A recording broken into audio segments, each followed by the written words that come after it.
Hello everyone, welcome to Law Prep Judiciary. My name is Paridhi Srivastav and I hope you all are doing good.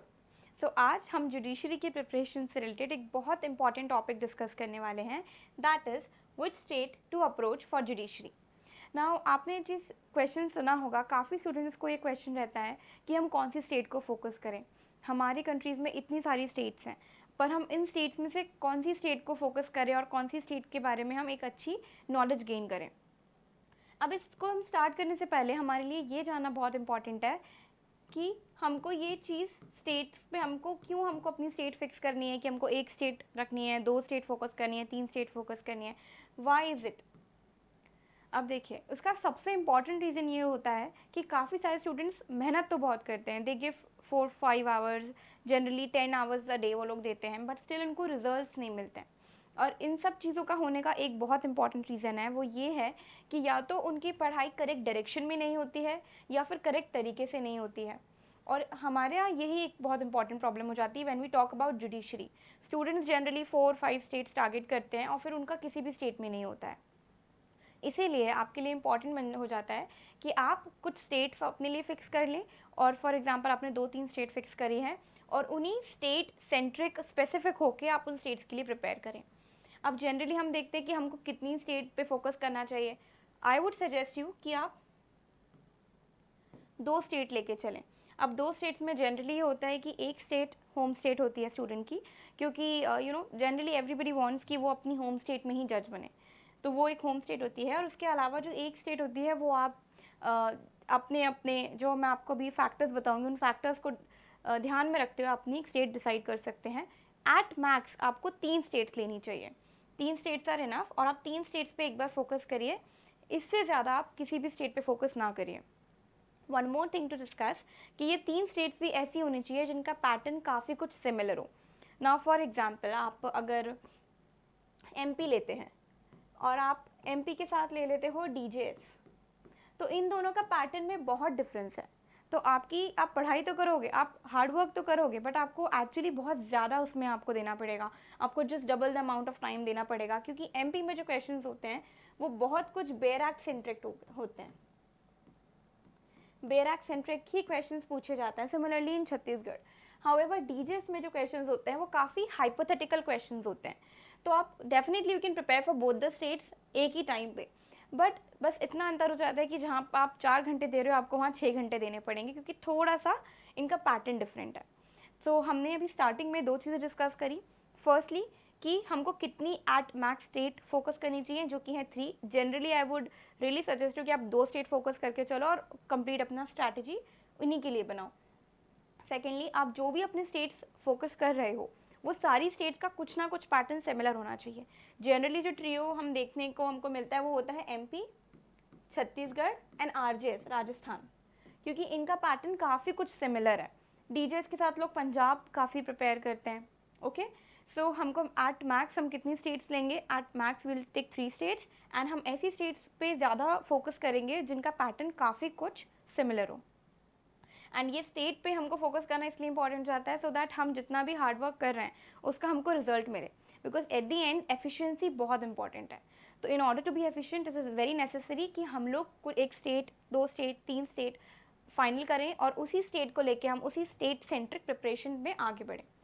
So let's start with the today's topic. Okay, so ये कुछ factors हैं जो मैंने यहाँ पे list out कर रखे हैं जो कि आपको कंसिडर करने चाहिए वाइल ऑप्टिंग योर स्टेट्स.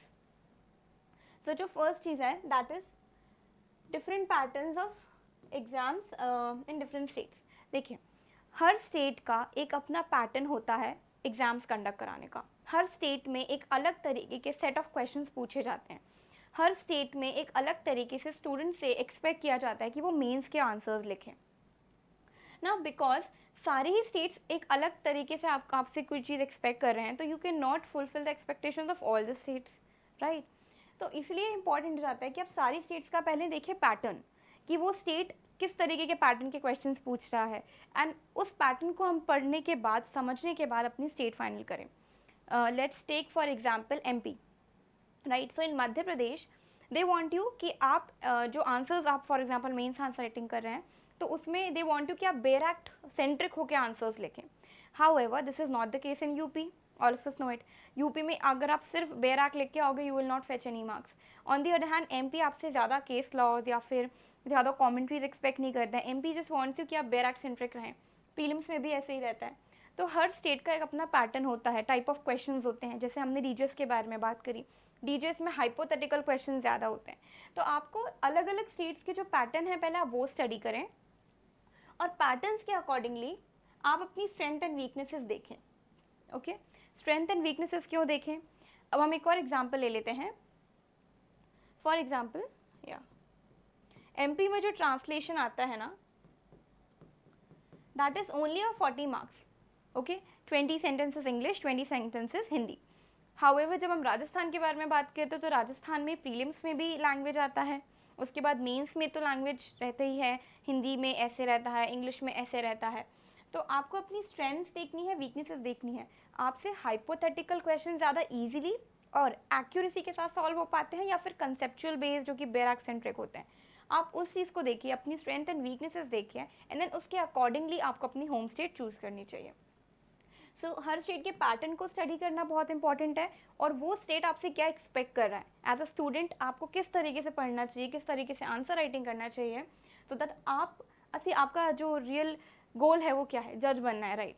सो जो एग्जामिनर चाह रहा है हम उस तरीके के स्टूडेंट बने और हम उस तरीके की आंसर राइटिंग करें तो हमारे लिए ईजी होगा और हम बहुत जल्दी काफ़ी कम अटेम्प्ट्स में वी कैन बिकम अ जज. नो, लैंग्वेज बैरियर्स, ये बहुत इंपॉर्टेंट है. एंड लैंग्वेज बैरियर सिर्फ और सिर्फ आपकी एग्जाम पर्पस से इंपॉर्टेंट नहीं है, या आपके वर्किंग पर्पस से भी बहुत इंपॉर्टेंट है. एग्जाम पर्पस से कैसे? जैसे हमने अभी डिस्कस किया कि when we talk about Rajasthan में काफ़ी सारा लैंग्वेज के क्वेश्चंस रहते हैं. ओके, अब वन मोर थिंग, कुछ स्टेट्स हैं जैसे कि गुजरात है, महाराष्ट्र है, केरला है, यहाँ पे इनकी खुद की रीजनल लैंग्वेजेस हैं जो चलती हैं. तो अगर आप एक हिंदी स्पीकिंग स्टेट को बिलोंग करते हैं और आपको गुजराती, मराठी या फिर मलयालम ऐसी बाकी स्टेट्स की आपको लैंग्वेजेस नहीं पता है, आप रीजनल लैंग्वेजेस में अच्छे नहीं हो, तो डेफिनेटली आप वहाँ पे अपेयर नहीं हो पाओगे. तो वो जितनी स्टेट्स हैं वो तो पहले ही कैंसिल आउट हो गई बिकॉज ऑफ दिस लैंग्वेज, क्योंकि you will not learn Gujarati for that purpose, right, you will not learn Marathi for that purpose. तो कुछ स्टेट्स तो आपकी ऐसी कैंसिल आउट हो जाती हैं. देन कुछ स्टेट्स हैं जो कि हिंदी स्पीकिंग स्टेट्स हैं, उसमें आपको देखना है कि जो हिंदी स्पीकिंग स्टेट्स है उसमें भी हिंदी कितनी आ रही है. If you are very good at Hindi, go for states जहाँ पे हिंदी का काफ़ी कुछ सिलेबस रहता है, जैसे कि we know Rajasthan. But if you are not so good तो आप जैसे एमपी है, आप चूज़ कर सकते हैं कि एमपी में हम लिखें क्योंकि एमपी में सिर्फ मीन्स में हिंदी आता है. सो अकॉर्डिंगली आपको एग्जामिनेशन पर्पस से इंपॉर्टेंट हो जाता है लैंग्वेज देखना. वर्क पर्पस से तो हो ही जाता है because you know when you will become a जज तो आपको वहाँ पे कोर्ट्स में वर्क करना पड़ेगा. एंड जो भी लोग आप मिलोगे कोर्ट्स में, लॉयर्स होंगे, विटनेसेस होंगे, बाकी के जो लोग आएंगे, they will all talk in their regional languages. तो बाद में आपको यहाँ पे फिर वर्किंग में डिफ़िकल्टी जाएगी. तो वर्किंग के हिसाब से आपको देखना चाहिए अपनी होम स्टेट और एग्जामिनेशन पर्पस से देखनी चाहिए कि पहले तो आप ये डिसाइड करें कि हिंदी स्पीकिंग स्टेट्स कौन सी हैं अगर आप हिंदी स्पीकिंग स्टेट से बिलोंग करते हैं, और उसके बाद कौन सी स्टेट में कितना हिंदी पूछा जाता है और कितना आप कर सकते हो, कितने में आपकी स्ट्रेंथ है, उसके अकॉर्डिंगली आप अपनी होम स्टेट चूज़ करें, उसके अकॉर्डिंगली आप अपना स्टेट चूज़ करें. थर्ड आता है home state. Now judiciary aspirants में जनरली ट्रेंड देखा गया है कि बच्चे, स्टूडेंट्स जो होते हैं वो स्टेट चूज़ करते हैं जो उनकी होम स्टेट होती है. ये बहुत जनरल भी है. क्यों? क्योंकि you know everybody wants to be a जज वहाँ पे जहाँ पे उनके फ्रेंड्स होते हैं, उनकी फैमिली होती है, एवरीबडी इज़ देयर, तो इसलिए होम स्टेट होती है. बट सिर्फ ये रीज़न नहीं है, होम स्टेट लेने का एक और रीज़न है. ना all of us know that judiciary में लोकल लॉज आते हैं, राइट. फॉर एग्जाम्पल अगर आप छत्तीसगढ़ जुडिशरी के लिए अपेयर हो रहे हैं तो छत्तीसगढ़ जुडिशरी के आपको लोकल लॉज पढ़ने होंगे. अगर आप एमपी जुडिशरी के लिए हो रहे हैं तो आपको एमपी जुडिशरी के लिए पढ़ना होगा. राजस्थान के लिए हो रहे हैं तो आपको राजस्थान के लोकल लॉज पढ़ने होंगे. तो जब आप अपनी स्टेट के लोकल लॉज पढ़ते हो तो आपको वो लोकल लॉज को समझना, याद रखना बहुत ईजी हो जाता है. इसलिए for example if you belong to Rajasthan तो आप ऐसे आप राजस्थान तो डेफिनेटली आप अपेयर हो, आपको देनी ही चाहिए राजस्थान, क्योंकि वहाँ के लोकल लॉज, वहाँ के कल्चर, वहाँ का ट्रेडिशन, ये सारी चीज़ें आपको पता है. Now let's say for example we talk about MP. Now MP में प्रीलिम्स में जीके पूछा जाता है और एमपी जीके बहुत इंपॉर्टेंट एस्पेक्ट है एमपी के प्रीलिम्स में. MP GK से काफ़ी सारे क्वेश्चंस आते हैं। Now if you are a person जो कि MP डोमिसाइल नहीं है, जो कि MP में नहीं रहते हैं, तो उनके लिए MP GK ऑल टुगेदर अलग से पढ़ना, समझना, रिविजन करना उनके लिए डिफ़िकल्ट हो जाएगा, उनको सब चीज़ें याद रखनी पड़ेंगी। वहीं अगर आप खुद ही MP में रहने वाले हो तो कुछ चीज़ें बहुत ईजी हो जाती हैं आपके लिए, क्योंकि आधा आप खुद ट्रैवल करे होते हो या आपने सुना होता है उस जगह के बारे में। For example dance forms, rivers, lakes, mountains, temples, and then इस तरीके से काफ़ी सारे क्वेश्चंस MP GK से बनते हैं। तो वो क्रैक करना आपके लिए बहुत ईजी हो जाएगा as compare to a student जो कि MP से बिलोंग नहीं करता है। सिमिलरली हम लोकल लॉज के बारे में बात करते हैं कि उस स्टेट का आपको लोकल लॉज पढ़ना आसान हो जाएगा, रिवाइज करना आसान हो जाएगा, समझना बहुत आसान हो जाएगा। तो अपनी होम स्टेट को ज़रूर, अपनी एक स्टेट फोकस जिस पे आप कर रहे हो उसको आप ज़रूर रखें। Then consider your, just 1 second, या consider your strength and weaknesses. ये हम अभी तक डिस्कस कर ही आ रहे हैं कि हमको अपनी स्ट्रेंथ और अपनी वीकनेसेस देख के अपना अपन को अपनी स्टेट डिसाइड करनी है। Why? Because if you are a person who is not good at solving hypothetical questions, तो आप डीजेस में मत जाओ, क्योंकि डीजेस में काफ़ी लॉन्ग पैराग्राफ्स आते हैं और वो उसके अकॉर्डिंगली आपको आंसर करना पड़ता है। If you are a person जो कि बैराक बहुत अच्छे से पढ़ सकता है, go for Chhattisgarh, because Chhattisgarh में कम्प्लीटली बैराक सेंट्रिक प्रोविजंस होते हैं और इसलिए उनका कट ऑफ भी काफ़ी हाई जाता है। तो अपनी स्ट्रेंथ देखो, अपनी वीकनेसेस देखो। Similarly when we talk about answer writing, तो आंसर राइटिंग में आपको ये देखना है कि कुछ स्टेट्स में आपको बैराक सेंट्रिक ही आंसर राइटिंग बोली जाती है, आपको बहुत ज़्यादा केस लॉज इंक्लूड करने की ज़रूरत नहीं है। But when we talk about UP में आपको अच्छे से आंसर राइटिंग पता होनी चाहिए।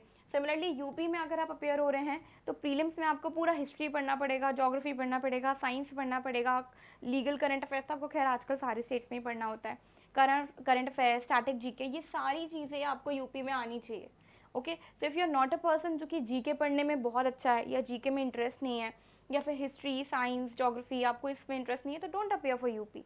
वाई? बिकॉज आपको बहुत ज़्यादा मेहनत करनी पड़ेगी और आपका इंटरेस्ट का भी सब्जेक्ट नहीं है। सो अपेयर फॉर स्टेट जो कि इस तरीके से जहाँ पे बहुत सारा GK, static GK, current affairs, legal affairs नहीं पूछा जाता। तो अपनी स्ट्रेंथ एंड वीकनेसेस आप तब देख पाओगे जब आपको सारे स्टेट के पैटर्न पता होंगे। तो the first thing that you have to do is to download and check the pattern of all the states, कि स्टेट्स, उस स्टेट में किस तरीके के क्वेश्चन पूछे जा रहे हैं, वो स्टेट आपसे क्या एक्सपेक्ट करता है in your mains answer writing, in your prelims and in your interview. उसके अकॉर्डिंगली आप अपनी स्ट्रेंथ देखें, वीकनेस देखें, and then choose your state. Then which subject you think you are good at? Now all of you are appearing for judiciary, for judiciary, तो आप definitely आप law college गए होगे, आपने कुछ वहाँ पे भी पढ़ा होगा। तो हर स्टूडेंट का कोई ना कोई ऐसा सब्जेक्ट होता है जिसपे वो अपने कॉलेज टाइम से अच्छा होता है, या तो उसको वो सब्जेक्ट इंटरेस्ट बहुत करता है, या फिर वो सब्जेक्ट में उसको उसकी कैच बहुत अच्छी है। तो आप ये देखिए, जब आपके पास सारे सब्जेक्ट, सारे स्टेट के आपके पास पैटर्न होंगे ना, तो आप सारी, जैसे मान लीजिए आपने 3 स्टेट्स लिए हैं, फॉर एग्जांपल आपने 3 स्टेट्स लिए हैं, तो उन तीनों स्टेट्स के आप सिलेबस पहले नोट डाउन करिए। फॉर एग्जांपल अगर MP में 12 सब्जेक्ट्स हैं, छत्तीसगढ़ में मान लीजिए कुछ क्लोज टू 16 सब्जेक्ट्स हैं, ऐसे आपकी थर्ड स्टेट के हैं। नाउ इन सब्जेक्ट्स में से कॉमन ऐसे कौन से तीनों ऐसे कौन से सब्जेक्ट्स हैं जो तीनों में आपको कॉमन मिलेंगे, और आप किस में अच्छे हो, वो सब्जेक्ट्स में अगर आप अच्छे हो तो आप डेफिनेटली उस सब्जेक्ट के लिए आप जा सकते हैं। Now too many states will hamper your efficiency in the last. ना ये बहुत इंपॉर्टेंट है। अगर आप इस तरीके से नहीं करोगे, आप 3 से ज़्यादा स्टेट लेते हो, ठीक है, या फिर आप इस तरीके से अपना होम स्टेट ऐसे रैंडमली चूज़ कर लेते हो कि ठीक है, I will give DJS, I will give MP, I will give Punjab, ठीक है, तो that will really hamper your efficiency in the last. क्यों? क्योंकि अभी तो ठीक है, यू विल बी प्रिपेयरिंग, आप अच्छे से प्रिपेयर करो, बट जब एक्चुअली एग्जाम कंडक्ट होगा, एंड फॉर एग्जाम्पल कि अगर आपका एक एग्ज़ाम 1 अगस्त को है एंड सेकेंड एग्ज़ाम आपका 10 अगस्त को है, ठीक है, मान लीजिए 1 अगस्त का आपका MP का एग्ज़ाम है एंड 10 अगस्त को आपका से फॉर DGS का एग्ज़ाम है, तो आपकी प्रिपरेशन तो अच्छी है, बट क्या ये 10 डेज सफिशेंट है ऑल टुगेदर रिविजन करने के लिए? It won't be, right. तो आपको ये चीज़ देखनी है कि आपकी जो प्रिपरेशन है वो लास्ट में हैम्पर ना हो, आप इफ़ेक्टिवली उसको डिलीवर कर पाएँ, क्योंकि आप कितना ही अच्छा, कितना ही सारा घर पे पढ़ के बैठ जाओगे, आपको जब तक आप एग्जामिनेशन हॉल में, प्रीलिम्स में, मेंस में जाके आप वो डिलीवर नहीं करोगे सही तरीके से, तो how will you become a जज, करेक्ट। सो आपको बहुत ज़्यादा स्टेट लोगे तो it will really get messed up and आपको बहुत प्रॉब्लम आएगी लास्ट में। काय में एक तो प्रिपरेशन में तो प्रॉब्लम आएगी ही, क्योंकि आपको बार बार सब्जेक्ट्स चेंज करने पड़ेंगे, आप डिस्ट्रैक्टेड रहोगे, रिविजन में बहुत प्रॉब्लम आएगी जब एक्चुअली एग्ज़ाम कंडक्ट होगा, ठीक है। तो बहुत ज़्यादा स्टेट ना लें, पैटर्न आप बहुत ध्यान रखें, कौन सी स्टेट आप चूज़ कर रहे हो, उनका पैटर्न क्या है, सिलेबस आप डाउनलोड करके रख लो, लैंग्वेज बैरियर्स आप देख लो कि आप हिंदी स्पीकिंग स्टेट से हो नहीं हो, ट्रांसलेशन में अच्छे हो नहीं हो, हिंदी अच्छे से आती है, कौन सी लैंग्वेजेस पे आपकी पकड़ अच्छी है। Home state never miss, home state अगर आपको देना है तो मतलब देना ही है, ठीक है, prepare for it. Then strength and weaknesses आप अपने देखिए कि आप कौन से सब्जेक्ट में अच्छे हो, आप लेंदी आंसर्स लिख सकते हो या आपको शॉर्ट आंसर्स लिखने में आप ज़्यादा बेटर हो, अपनी स्ट्रेंथ एंड वीकनेसेस देखिए और कौन सा सब्जेक्ट पे आप अच्छे हो। एंड लास्टली आप ज़्यादा सारे सब्जेक्ट्स लोगे तो आपकी एफिशिएंसी लास्ट में बहुत ज़्यादा हैम्पर होगी। सो yeah, so that's all for today. I hope you liked the video. Thank you so much. Bye.